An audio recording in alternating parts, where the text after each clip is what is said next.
তামিম ইকবালকে নিয়ে আপনি সমালোচনা করতেই পারেন, কিন্তু বিসিবির দায়িত্ব নেওয়ার পর তামিম যেসব কাজ করে যাচ্ছেন তার প্রশংসা আপনাকে করতেই হবে। গরমের দর্শকদের কথা চিন্তা করে পাকিস্তান সিরিজ থেকেই মিরপুরের গ্যালারিতে পরীক্ষামূলকভাবে লাগানো হয় ফ্যান। প্রথমে এই ফ্যান নিয়ে কিছুটা সমালোচনা হলেও তামিমের এমন উদ্যোগে খুশি হয়েছেন মাঠে খেলা দেখতে আসা দর্শকেরা। সেই ধারাবাহিকতায় এবার মিরপুর স্টেডিয়ামের সব ছাউনির নিচেই লাগানো হচ্ছে লাখ টাকার ফ্যান। আসন্ন অস্ট্রেলিয়া সিরিজে এই ফ্যানের নিচেই বসে শান্তিতে খেলা দেখতে পারবেন ক্রিকেট প্রেমীরা। মিরপুর স্টেডিয়ামে বেশ দ্রুতই চলছে ফ্যান লাগানোর কাজ।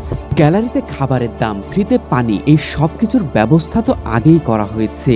এখন শুধু মিরপুরের মাঠের একটি অংশ ছাউনি দিতে বাকি। দর্শকদের সেই আশাও হয়তো দ্রুতই পূরণ করবেন তামিম ইকবাল। অস্ট্রেলিয়া সিরিজ সামনে রেখে মিরপুরের মাঠের চিত্রই যেন পাল্টে যাচ্ছে। মাঠের সবুজ ঘাসই বলে দিচ্ছে কতটা যত্নে আছে তারা। ব্যস্ত সময় পার করছেন প্রধান পিচ কিউরেটর টনি হ্যামিং, মাঠ কর্মীদের দিচ্ছেন উইকেট ঢাকার প্রশিক্ষণ। আগামী ৯ তারিখ স্বাগতিক বাংলাদেশের বিপক্ষে ৩ ম্যাচের ওয়ানডে সিরিজ খেলতে মাঠে নামবে অস্ট্রেলিয়া। ওয়ানডে সিরিজ শেষ হলে চট্টগ্রামে শুরু হবে ৩ ম্যাচের টি-20 সিরিজ। মেজবা মিলন, ডেইলি ক্রিকেট।